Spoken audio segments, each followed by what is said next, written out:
I was just innocently playing in a lake, but they make a thing called a knee board. It flipped over on me. So now I'm strapped to a board upside down. I couldn't fight anymore because I cannot hold my breath anymore. Okay, God, I'm going to see you in heaven in about 2 seconds. This deep booming voice like thunder, no. This is Touched by Heaven, everyday encounters with God. Those moments when heaven and earth collide. Today, divine intervention as God shouts no, more than once with Jesse, who's been listening to this podcast for a little while now. I think it's really cool to hear testimony and to hear about all the miracles. It's really cool to see what people can find in their life that maybe they didn't see at first, but at a second glance, it's like, wow. Yeah. Upon further review, Yeah. welcome to episode 218, When God Shouts No. I'm your host, Trapper Jack. So glad you're here today. So where would you like to start your story? You know, I've had near-death experiences, and when I was maybe 11 or 12, I was just innocently playing in a lake at my grandmother's cottage, and it was a very shallow area where you could normally stand up in. But they make a thing called a knee board, which is like a surfboard, but you sit on your knees and strap your knees to it. And I decided to just strap myself in and kind of play on the shoreline there. But it flipped over on me. So now I'm strapped to a board upside down. And if I was smart, I would have pulled the strap off and got out. But I panicked.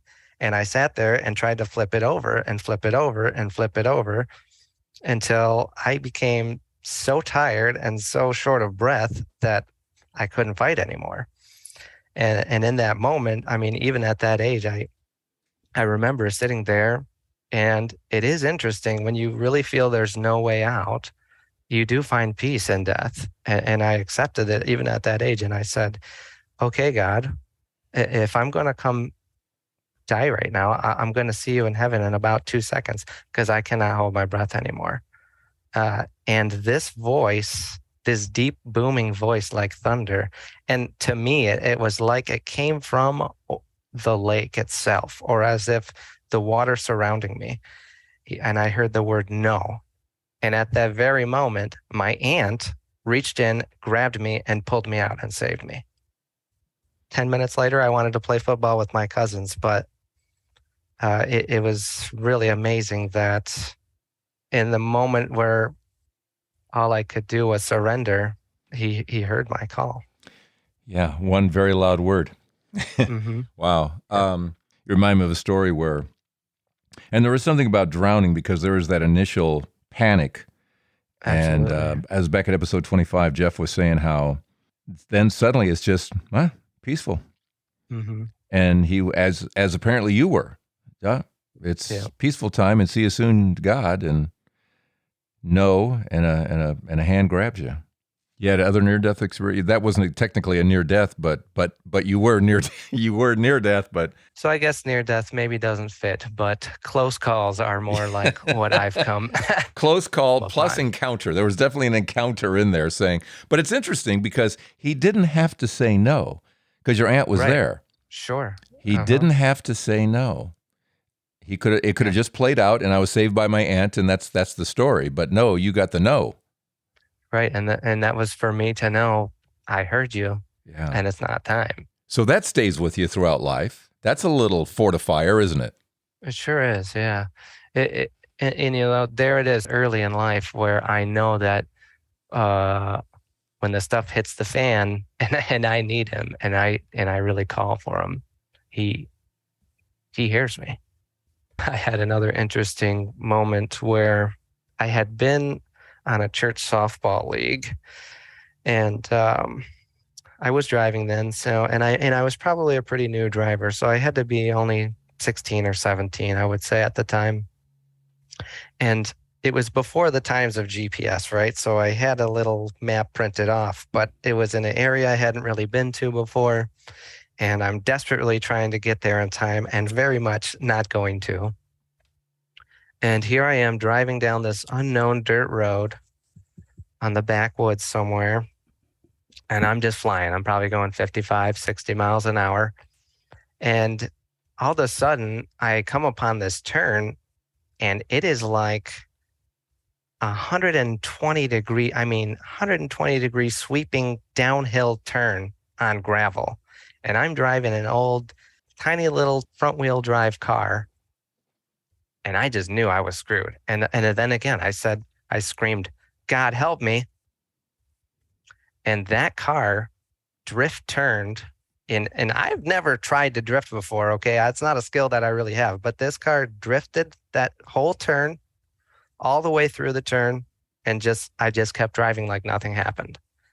Uh, and I was sitting there on the edge of my seat, my hair up on my back of my neck. And as I went through that turn to the side of me, there was a swamp there and it covered in algae. And I really feel that if I had gone in there, who knows? Who knows if I would have escaped or if anyone would have even known I was there for years. So you're getting your signs along the way. And at this time, okay, at that age, where's faith? Somewhere between that 12 and 16 years of age guy. Well, where pretty was solid. And, I think my faith was really solid through 16 to say drinking age 21. Mm-hmm. I actually really walked in faith a lot and tried to bring people to Jesus. I was going to say, you were the geeky guy? You were the geeky Jesus guy? I was the cool Jesus guy. I like to play sports and parkour and skateboard, and I have a Jesus rock sticker on the front of my Corvette, and I just was happy about it. I was really at that time too, a part of why my faith was so big is I started drumming and I ended up in a band doing Christian screaming metal, which was a really big thing in the era of like 2007. What do you scream about it in a screaming Christian rock band? Same thing a normal rock band does. It's. I mean, you screaming Jesus or something else? No, we are. It's definitely screaming faith and screaming about the reality of the turmoil of this world and trying to turn to the Lord. Mm-hmm. And it's kind of about being a warrior of God's. You're sitting there with 200 sweaty dudes rocking out, saying "F you, devil," and "Let's go, Jesus." It's a different take. It is. It's a different route. Okay. Nowadays, right. I can't handle the screaming. I hear you. I hear you. I hear you. As a drummer, it's a fun thing. In the 20s, as I kind of went off on my own and left the nest, and I ended up turning to alcohol, and in that time, a friend had committed suicide, and I really came to a dark place and I think that we tend to go, okay, well, life is terrible right now. God doesn't exist. Why would he let this happen? And I think a lot of people who don't have faith live in that truth. And the reality is they're mad at God. They don't actually not believe. And it's funny how many people I know now that it's like, okay, you experienced a moment where you didn't know where God was and where you were walking through the valley of darkness that we all need to travel in this life. That's where you realize how much God means to you is when you come out the other side. But when you're in the darkness and the devil's whispering in your ear all the time, you don't see him then. Throughout my whole life, I've been trying to fill a hole. I think, I've got abandonment things. I was without my dad until I was about 3. I had a stepdad. And so I think, I don't know that I was trying to get away from things, but in my eyes, I think the devil's always been trying to get me. And, Jesus has always kind of been what we're supposed to be doing is following his example and loving people, even especially the ones that are hardest to love. And if you're choosing to turn away from God, he will let you live life without him. And it's not fun. Yeah. I ended up in a place out in Chelsea, Michigan, this old house, this really old house that a friend of mine was trying to rebuild. And in that place, I experienced a lot of supernatural things, and not all bad, but mostly bad. Horror movie-esque house, just in the fact that it was very creepy vibes. And, I experienced things moving across my back, things laying in the bed beside me that I couldn't see. There came a time where I couldn't live like that. I couldn't live, I had to have the TV on at night to try and let myself sleep. And I finally realized that I was running from God, all this time, and I was very much alone. And I came to a point where I hit the ground and I said, God, it, if you're still there, I need you in my life. I need a real life angel, a real angel. I can't do this anymore by myself. This is a lot. I can't take it anymore. And that was probably the first time I had said a real prayer in 7 years, maybe more. Because you felt you were surrounded by the darkness. Oh, yeah. And I was starting to see stuff again. When I was a kid, I would see this stuff in the dark moving around, Just dark entities without necessarily knowing exactly what it was, that kind of thing? Mm-hmm. Yeah. Yep. And that was back. Yep. That was back. At that time, some of my friends introduced me to this woman who is now my wife. And I was skeptical of love, and she came in and really changed that. And amazingly, at a time when I felt like I was literally battling a demon there, she just showed up one day. She just showed up and took me away from there. It was a dark and stormy night, as they would say. We had come back from dinner maybe, and we're at that house. And as soon as I walked in my room, the lights go out. And I'm going, okay, power trip. That's annoying. Or is it just your bedroom? It's like just the kitchen and that bedroom. Okay. Which are both of the areas you need to walk through to go down to the basement and trip the breaker back on. And I go back upstairs. And once again, the moment I enter the room, it trips. And after about 2 or 3 times of resetting it, walked up to the kitchen where she was in the kitchen. And I said, okay, I think that if the power trips again, we should leave. And as I finished that sentence, the power tripped again. And we left. And we went to where she was staying, and life just got better after that. Oh, hallelujah. Wow. He answered my prayer.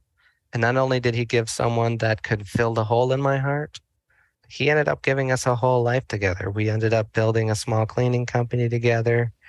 And as our relationship grew and the business grew, we ended up getting married in 2016. We actually ended up, and through listening to you, I started praying a little bit more to Marian and starting to open that door. To the mom aspect and all of this. Yeah. Yeah, absolutely. And let's pause right about here. Then more with Jesse here on Touched by Heaven. Everyday encounters with God. When God, what is it? Shouts. Excuse me. We went through a lot of debate. Is it shouts? Is he yell? Does he scream? No, God doesn't scream. No, but he does shout. No, but we say yes. Thank you, Matthew Hakam, for joining the Patreon family and making all of this go. It's been listening about a year. Recently joined Patreon. Might even have a story or two down the road. We will see. But thank you, Matthew. You can do what he did. You can come to this episode 218, click your way through to Patreon, or go to patreon.com and search for Trapper Jack. Thank you so much for keeping all of this going here at Touched by Heaven. Also, time is running out. If you want to join us, or at least look at the possibility of joining my wife and I in Medjugorje in October, the 5th through the 13th, where Mary has been appearing since 1981, and we are staying with Maria, and she is one of those who is still receiving the daily apparitions, and we have access to that. We're just so looking forward to this week, but time is, we're getting kind of close to crunch time here. So go to MedjugorjePilgrimage.life. Medjugorje is spelled Medjugorje, MedjugorjePilgrimage.life. Aaron Chrysler is leading the pack, and it will just be so cool to see other Touched by Heaven folk there. So check that out as well. Okay? All right, let's get back to Jesse here on Touched by Heaven. Everyday encounters with God. we actually had a lot of trouble conceiving. We're getting ready to do testing soon. And so for about 6 months, I started praying to Mary. And lo and behold, I got a sign where our house came with about 3 or 4 rose bushes. But at the time that we got there, in our first year or two there, never did I see a rose. And there was a very small bush in the back. And as I had been praying for that, it turns out it has white roses. And a white rose appeared.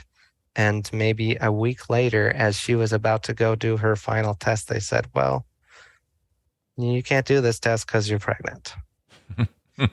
Just blew my mind, really. That's and that's obviously a new part of your world that you never thought of before. Does it make sense to you as you go through this, as you listen to the episodes and all that? Did it make sense? It does. Oh, yeah. And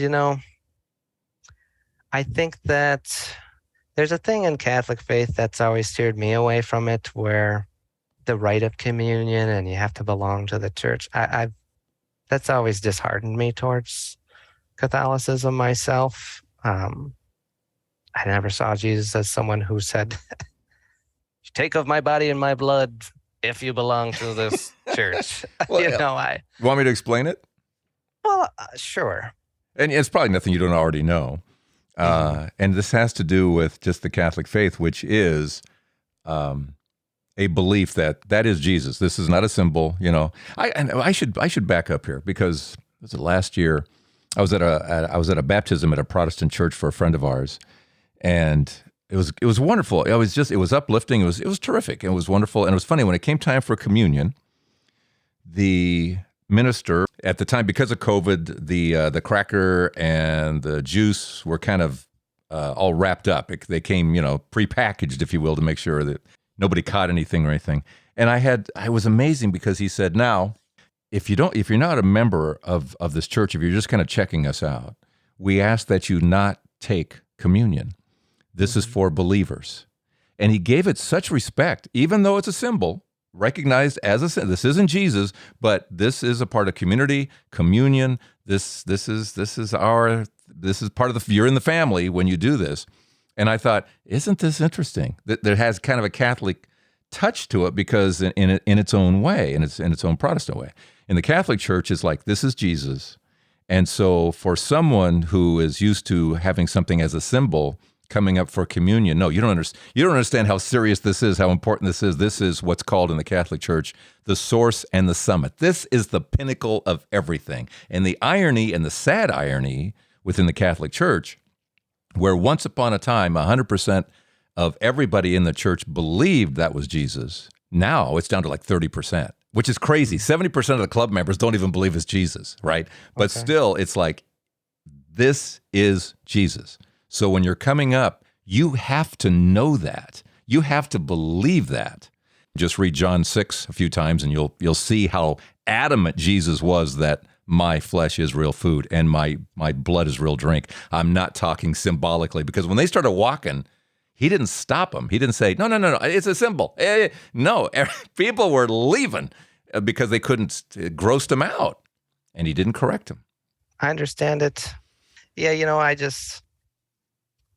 I guess I've always had a different perception of how Jesus would view things. I said he made his ultimate sacrifice for all. And for me, if you choose to receive him, he would not deny you. Yeah. I know, I hear what you're saying. He loved those who bathed his feet that others would stone. The church goes by actually what Paul says, and he warns people about receiving Christ unworthily. That you're putting yourself in a very dangerous spot of receiving unworthily. Interesting. So, oh yes, and I know that I have a lot to learn. But well, we all do. I was just talking to a priest, and it was kind of disheartening for him. He was out camping, and the guy there was really close campsites, and the guy next to him, and they were talking one morning, and the guy says to my buddy Father David, he says, well, I went to church today, and blah blah blah blah, and Father said, oh, that's awesome, good for you, that's cool. It's kind of like, and what do you do? Well, I'm a priest. And the guy just kind of turned on him. He just went, wait, you're the ones who pray to Mary like she's God, and you're the ones who babble with your rosaries, and you're the ones who tell people not to read their Bibles, and you're the one. And he starts doing this litany of lies. He's bought into stuff that isn't true. It's all junk. Or so, Father, he patiently, he said, well, here's the deal. We're not praying to Mary. We're praying for her intercession. Just as I would ask you to pray for me, I asked the mother of Jesus, this woman that God himself chose. And so we're just asking Mary for her prayers.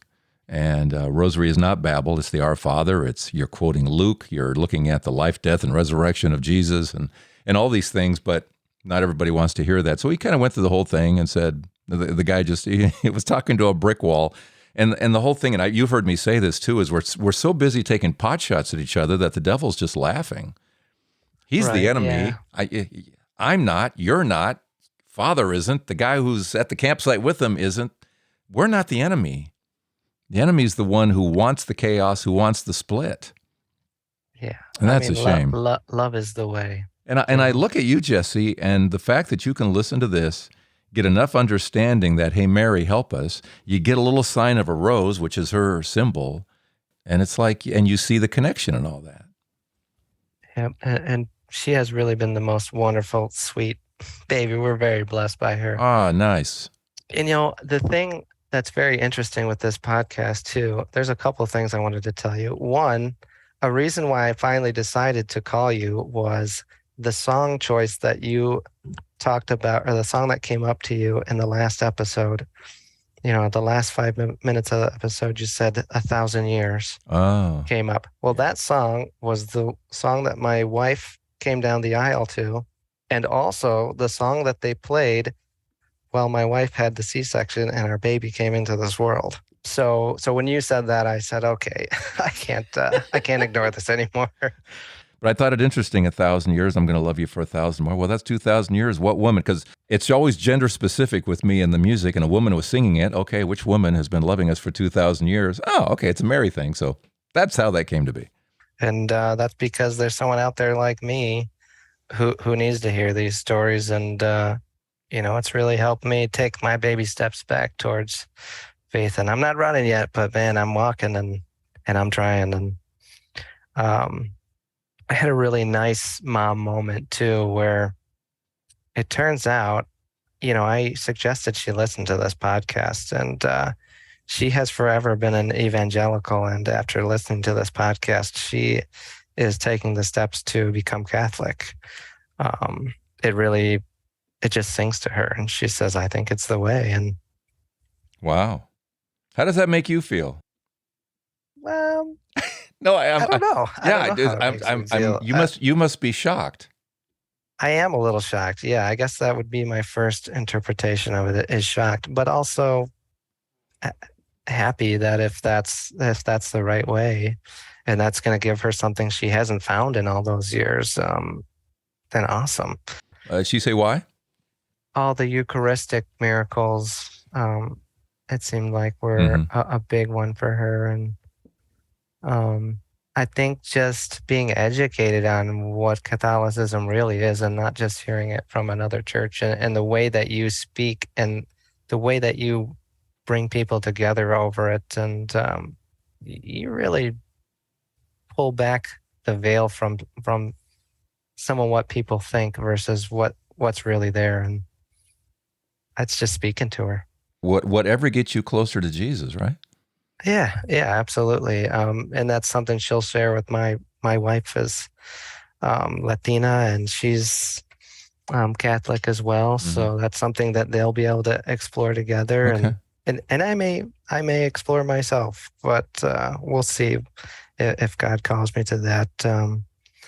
But what was really nice too is that it opened conversation. It's helped us start to get close again. And there's some things happening in our life that have been a real stress riser for me. And I got to have my mommy for a minute up north about a month ago, and as she was consoling me, and we were talking about these things and talking about her faith changing, man, something really interesting happened where we were overlooking Lake Michigan. And there was an island out there with like maybe one light out there. And as she was patting my back and I was letting go with some of my pain, a veil kind of came over my eyes where there was like a glowing outline of what I would see as like Mother Mary with a veil. And another light appeared out there over the island as we were talking. And it just kind of spoke to us both. And we just kind of sat there in silence. But man, I felt healing in that time. And I think that was me and mom out there talking. Wow. And I'm really excited for this time in my life because I think that a lot of healing is coming for my family, and it's something that's needed. And I'm hoping that between my mom and I, listening to these podcasts too, and we have to know that everyone is waiting for someone to tell them what they need to hear. And so many people, I think now, are too afraid to open up and talk about things in their life in this world. And that needs to change. And having heart to heart and having difficult conversations is what brings healing. And we need to be the voice that brings that healing. Yeah. You know, going back to the lights and the veil and looking like Mary and all that, and I just flashed on what Carolyn said back, I think it's episode 216, where she talked about, that's the ladybugs and almost driving off the road in the mountains and all that. But, you know, Mary's come to her a couple of times and told her, I'm appearing to more and more people, and you're hearing it. I find this so fascinating. It's not Jesus. He's sending mom over and over again. I reference that a lot in all these different apparitions. And it's interesting. And there was one, I think, linked to last episode or two ago, where was that one? Nigeria? Where again, over and over again, she is showing up in places in the sky. And I really do think she's up to something huge for the whole world. Huge. Yeah, you know, I almost wonder if we're a little too far away, that we need that intermediary to say, hey, look, I was a person too. Yeah. You know. And there's so many seers out there who see all of this same stuff, that this is her age, so to speak, in guiding us to the Son, who so many people are turning away from, sometimes a little easier coming from mom, sometimes a little easier, softer, motherly. I don't know. We need a mom. Yeah, so I think there's something to the fact that you did see that, and so many people are seeing her now. I mean, you've heard the episodes, how many people who aren't Catholic who suddenly see something, hear something, experience something, whether it's a rose or music or the, you know, something, the smell of roses, whatever it is, you know. Mary's making herself more and more known. Well, sir, my little blessing is crying for me, so I fear my time may be up. Your little blessing. Your little one there. Anything? Well, you have to give me your takeaway. Give me your takeaway in all of this, Jesse. Well, my real takeaway is that it doesn't matter how much darkness you're in or how quickly something could change your life and scary this event is. When you truly scream out for God, He will be there. Amen. Amen. Just keep doing what you're doing. I know everyone tells you, but you were meant for this, my friend. Thanks, Jesse. So enjoyed our conversation today. When God shouts, no, sometimes it is very loud, it is verbal, and it is life-saving. Sometimes it's, no, you're going down the wrong road. But don't worry about it. I'll send you your lovely wife. She'll help you escape all that darkness. Sometimes Mary is there to assist in healing of body, but also in relationships with mom. It's interesting now, a couple episodes here recently where mother and child are having a nice reunion there, so that's cool. Okay, so what's your story? Let me know here at touchedbyheaven.net, MedjugorjePilgrimage.life. Little time left, but not much, okay? Okay, how about next week? Got anything going? Okay, let's do it together. Okay, see you next week on Touched by Heaven, Everyday Encounters with God. This is Trapper Jack reminding you that it's not only God who shouts. When you truly scream out for God, He will be there.